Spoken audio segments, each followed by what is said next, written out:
Okay, this is the second video in our series. In the first video we talked about how we're going to stop moisture in our masonry in a retaining bed situation, a garden bed, which is quite typical on a construction site. It's also one of the things that's typically forgotten when it comes to waterproofing, and it really does show. Poorly prepared planter beds and boxes and things like that, once the water gets into them, it creates movement within your masonry, it brings salts to the surface, and it typically looks nasty. So we showed you how you can use Seal It multi-purpose to apply to the front and to the back. So if you're rendering, you can apply it over your render, and to the back you can apply it straight. But the other thing that you have to do, and often this needs to be done during construction, is you need to stop water wicking up. Now these types of blocks are very porous. Often these are core filled with steel starter bars for reinforcement.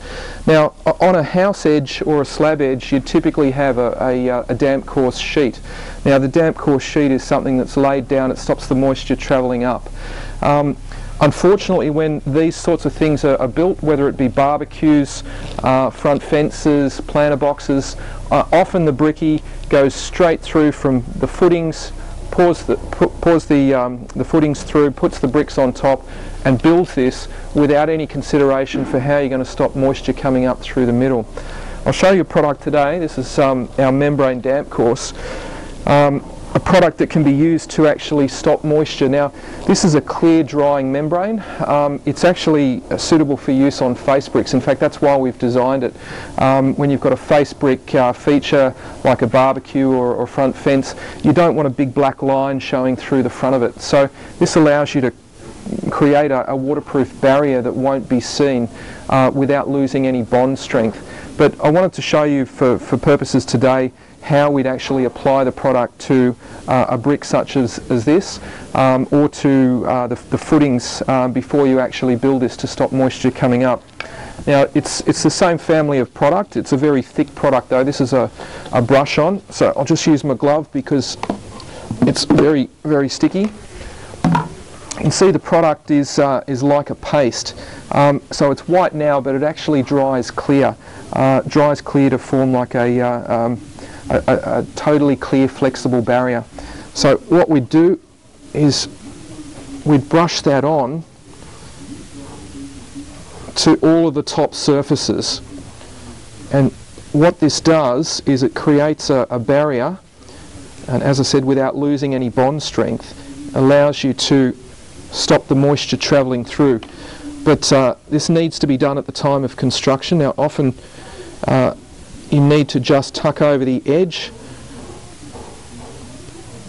but if it does come over the edge a little bit, that's not a problem because the product does dry clear. So I'll just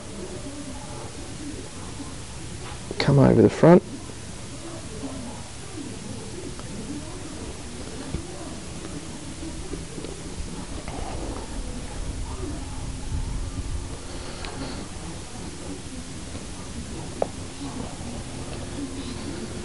Okay, so what we've got is a totally impervious barrier to moisture. We can let that dry. It typically dries overnight, and then what you do is you would get your bricks laid on top of that. You'd continue to build your wall, and what that does is it stops any moisture travelling up through your block work. So in a situation like this, you're going to have nice dry blocks.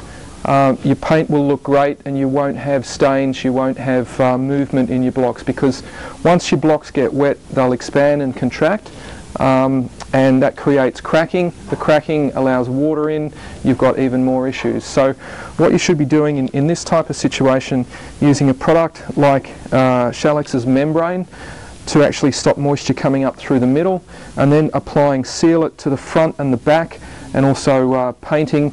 If you're not painting, if you're using a face block or a sandstone style block, Seal It's the product to use. It dries clear and it'll stop water coming in the back and water coming in the front. And the other thing, of course, that's often done before you backfill with soil, you need to put some sort of barrier, whether it's black plastic or core flute or something like that, to actually stop soil or rocks pushing into the back and breaking the membrane or forcing holes through. So it's always worthwhile doing before you backfill. But there we have it. Shalex's membrane damp course. It's a clear drying barrier which will stop moisture, and it'll keep some of your garden features and things looking fantastic and dry, most importantly. Thank you.